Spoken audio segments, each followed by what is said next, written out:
I'm looking right at them. There's no one there. Hold on, Query said, using his controls to broadcast his visuals to the Zandabar. How many did you send with us? Are you receiving, Mining Tower? Affirmative. We sent 12 miners. What the? Yeah, that's weird. Switch to infrared. Let's see what we can see. Query made the switch, and everything appeared to him in ghostly black and white. The surface of the asteroid appeared gray, but the engines on the dropships showed up in a dusty white. And then he saw it. Another shell showed up on his display in the distance, marked by a call sign on his HUD, Ruby. The shell's pilot was using her thrusters to fly near the asteroid. Query radioed out. Ruby, you lost? Where's your crew? Run! The pilot was female. Her shell angled over and around, now gunning directly for Query. Another shell called Arrow showed up on his display, jets sputtering behind him, and Query blinked. 2 guys out of 12? Get to your ship! We need to leave! Ruby cried in hysterics. Query was about to question her when he saw Arrow stop in mid-flight. He arched his back, and Query saw a blob of white spewing from his middle onto the asteroid's surface. Then he flew off as if thrown by an invisible hand, tumbling end over end towards the stars and empty space. He was screaming. Query took a step back.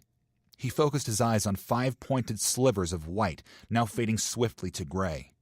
They looked like claws, and as they came in his direction, Query made out the hazy outline of a figure, too tall and too thin to be human. The white slivers Query saw were attached to the thing, foot-long claws at the ends of its arms, curling and straightening again. Aggers, 5-second burst on all thrusters, now! Brian and the Imp, a Behanandrian legend, by Eileen D. Nestman. Thousands of years ago, when the world was new and the earth wanted to grow, 2 creatures came into being. Opposite in power, yet equal in all else. These were spreaders of lightness and spreaders of darkness, fairies and imps, also known as pixies. These creatures could only be controlled by forces of nature, but they too affected nature and the earth. The fairies were responsible for the growth of all good things. The imps were responsible for all decay. Fairies taught seeds to grow. Imps taught plants to die, and so on. Their combined effort reshaped the way the world looked. Millennia passed, and other creatures and beings were now found in the world. Humans, both magic and non-magic. Dragons, fowls, beasts, critters. The pixies did not need to do so much now. They'd taught the world how to take care of itself. They were nearly an idle species, staying in their hollows and away from the dangers of the world. Of course, their immortality meant that these were still the same fairies that had begun the world, along with an onslaught of new descendants. Now the pixies did not get along. Constant wars of trickery raged between the fairies and imps. One night, a baby imp was stolen by the fairies and placed upon the back of a migrating butterfly. The butterfly became lost in a storm, and with wet wings and the weight of the infantile imp, it fluttered down to the forest floor and died. The baby imp instinctively survived the night under the corpse of the butterfly. The sun rose the next day, and the poor infant imp had no possibility of survival. Then a most unexplainable thing happened. A little boy came skipping through those exact woods. He spotted the colorful butterfly's dead body and gazed upon it. As little boys do, he picked it up and spread the wings to examine them. His curious gaze shifted from the butterfly as the infant imp screamed and cried. Dropping the insect, the little boy stared at the bluish-gray skin and tiny pointed ears of the baby imp. As gently and carefully as possible, he scooped her up. He looked for a home it might belong to, but of course found nothing, so he brought the imp to his home. The little boy was perhaps 4 years old. His name was Brian, and he was a wizard. He was accustomed to his mother telling him not to bring strange creatures into the house, which he had done often, so he made sure to keep the infant imp a secret. He brought it into his room and made an acorn cradle. He fed her a drop of milk each day, which was quite a lot for the pixie. His imp remained a secret, and the child raised her. It did not take long for her to learn how to fly, and her imp powers came naturally. The curious young wizard studied her and her magic. He used his studiousness to help him improve his own magic. As he grew, all were impressed with his magical ability, which far exceeded his age for a wizard. He could do wandless magic by the time he was 7, and was decidedly named a warlock. Brian brought the imp with him everywhere, once she was old enough to hover above his shoulder or else sit there. Together they slayed menacing dragons and befriended kind ones. They explored the world, faced terrible sirens, saved villages, and did much good. They had become an inseparable team. Many years passed, and Brian's care for the tiny imp turned to romantic endearment. Yes, he loved the imp. One day, he took her to a lone forest. It was a muddy area and unexplored, untouched by human hands. Vines clung from the tall trees and draped into an algae-filled pond. Brian placed the pixie on the ground. Her wings fluttered as she looked up at him. Brian took a few steps back and held his hands out towards the imp. He began an incantation which only he knew and only the imp and the forest ever heard. His powers were strong, but even something like this was a strain on his robust magic. Lightning struck dryly around them as the incantation continued. The imp feared for both of their lives.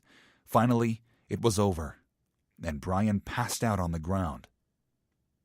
He was immediately awakened by the gentle kissing of the imp, who was now as large as a human.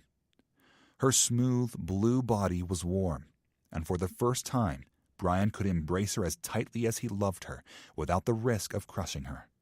She too could finally express her adoration and love for him. Brian and the imp were as close and as in love as ever was possible. Brian did not return to live in any village from then on, for he did not want to endanger his loving imp through the wiles of humanity. He knew that a winged blue beauty such as she would be feared, mocked, persecuted, and misunderstood in any civilization. So the lovers lived in nature. The months passed, and soon the imp woman was bearing a child in her womb. One cloudy day, whilst scavenging for food, the imp woman jumped from a tree where she'd been gathering eggs from a bird's nest. She was used to flying, but the added weight of the child inside her was too much, and as she soared from the tree, her wings tore. She plummeted out of her glide and crashed onto the ground. Brian heard her scream and rushed to her side. The imp woman's wings were shredded and broken. She was bleeding and bruised. Brian brought her home and cared for her wounds as best he could. But when she woke the next day, she knew the child inside her would never move. Grief consumed the imp woman. Brian tried to comfort her, but as much as he did, nothing helped her to feel better. Heartache and anguish consumed her soul. Her wings hung as tattered and scarred wisps from her back, never to be healed.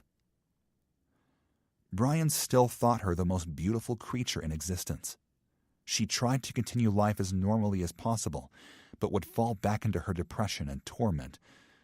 When this happened, her imp powers seemed to explode, and darkness flowed from her being, killing her surroundings. Wherever she went, a trail of gray followed. As she walked past plant life, it shriveled beside her. The creatures of the forest feared her, and soon she and Brian were the only beings alive in the wood. At eve, she sometimes screamed at the sky for dropping her. The imp woman's powers could not affect him, because he was the only thing that brought joy and light into her life. Her darkness continued to spread through the land like a foul disease. She had no control over it. The pixies, both imp and fairy, heard from the fleeing forest critters of the awful monster that terrorized the world. The pixies forgot their own quarrels and left their secret hollows to confront the dark creature. She had gone for a walk, and Brian was at home using his power to restore life to some plants to make food.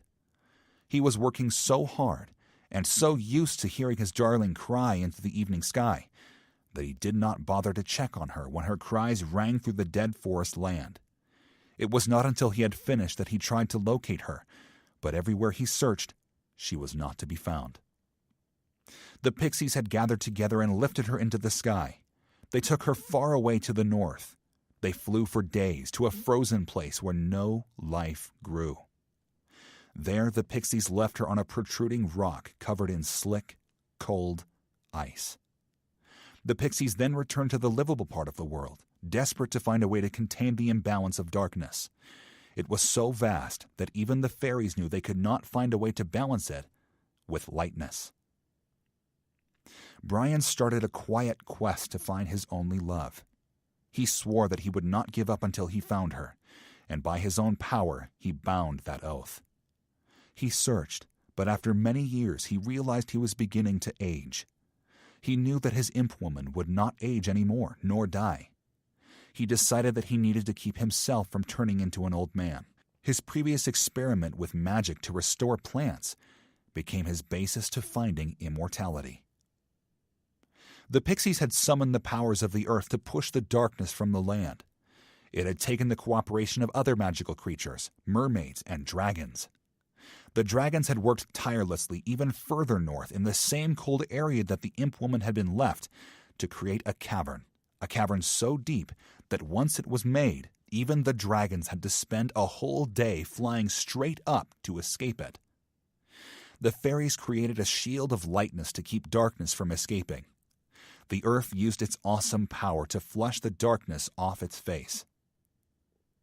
This darkness had only increased as the imp woman grew more agitated, lonely, and hopeless.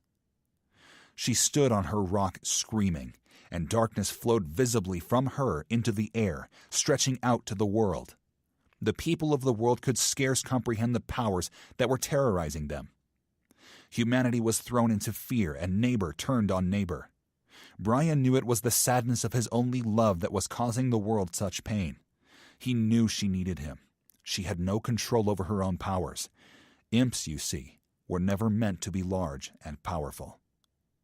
The pixies threw the imp woman into the nearly endless pit on a lonely island in that cold, gray northern sea. Brian had found her, and as the pixies dropped her, legend has it, he found a way to keep her safe, to prevent her from smashing to her death at the bottom. The darkness was driven to that same pit and trapped. Brian also entered the pit to find his love. Those who knew of him say he went mad from his infatuation with the dark creature. The world slowly became how it was before. People had become more critical of magic and blamed it for anything that displeased them. Over another 1,000 or so years, even this history was forgotten except among other magic folk, who after much persecution stayed mostly in hiding. Some people believed the legends. Most did not. And almost every legend had been retold and changed so many times that their accounts were hardly even credible. The pixies were killed off, and the world became a world of men. But the truth of history is saved in that dark pit, the pit of Hailland, far north in the Huilung Sea. Thanks for joining us on the Reading Gorilla podcast. I'm Dale Spalding, and Laramie and I have been your hosts for this evening. If you enjoyed this show, share these stories on social media. You can find us on Facebook and Twitter at Larry Gorilla Gur, G-R-R. You can find us on YouTube and iTunes at The Reading Gorilla Podcast. Be sure to tune in next Thursday evening at 7 for more stories in time for fall. Until next time.